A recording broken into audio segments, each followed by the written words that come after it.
Nak tanya juga Ustaz, saya sebenarnya Ustaz kan, bila dengar radio, bayangkan ni dengar apatah lagi macam ni, tengok sendiri dengan mata kepala sendiri kan. Kalau dengar pun dah cair, maksudnya dah masuk ke dalam hati, apatah lagi menonton, dilihat dan juga didengari, apatah lagi kalau berdepan ataupun bertemu lutut ke lutut. Bila bercakap dengan Ustaz Zul Ramli je, mesti macam dia insya-Allah akan sampai ke hati, dia akan rasa macam dia sampailah, dia point dia sampai Ustaz. So apa dia punya tips-tips lah sebelum kita raikan rakan-rakan penonton kita daripada Facebook dan YouTube ni Ustaz? Apa saya nak belajar ni Ustaz?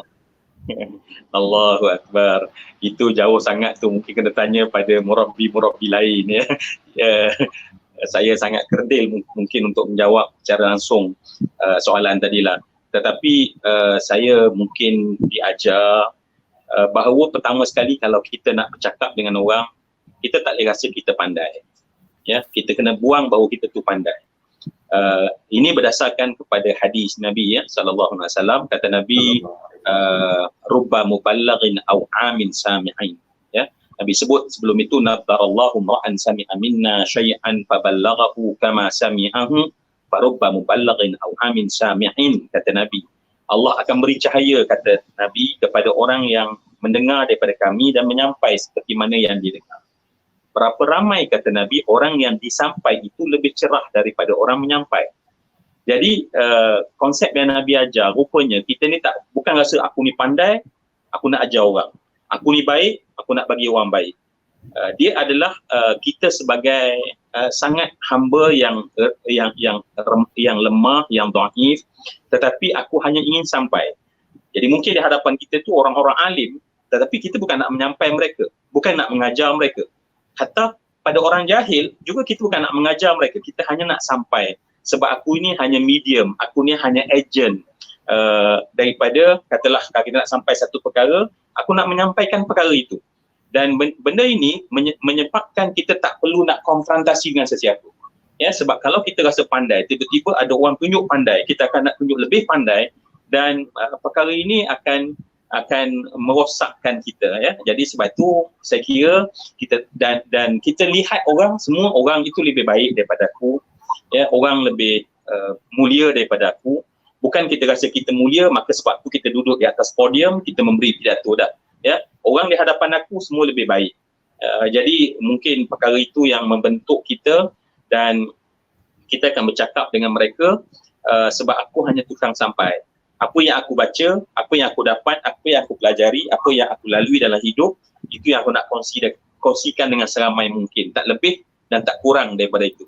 Saya kira mungkin itu antara beberapa prinsip asas lah untuk diri mungkin. Sebab kita nak apa yang kita buat ni bukan pada nilaian manusia akhirnya.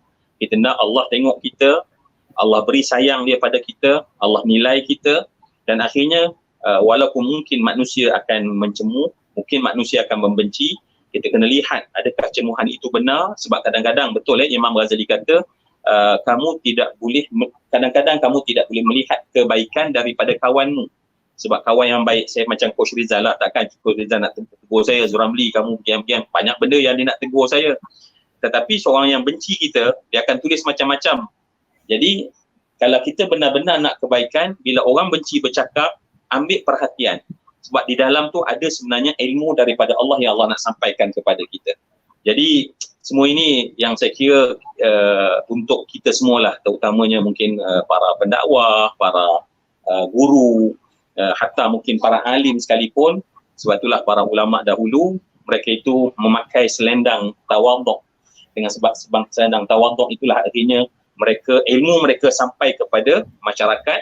Kerana kalaulah kita mendabit dada, paling alim, paling pandai, dia berada pada puncak dia, dan akhirnya ilmu tak menjadi amalan. Sebab bagi kita ni tak ada apa nilai ilmu kita, melainkan bila orang mengamalkan dia. Bila orang mengamal, maka telah berkembanglah ganjaran kita, dan kita tahu kita ni bukan seorang yang baik, bukan seorang yang kuat tahajud macam Imam Ahmad sepanjang malam. Kita bukan Sayyidina Osman Al-Affan khatam Al-Quran dalam satu rakaat sembahyang witir.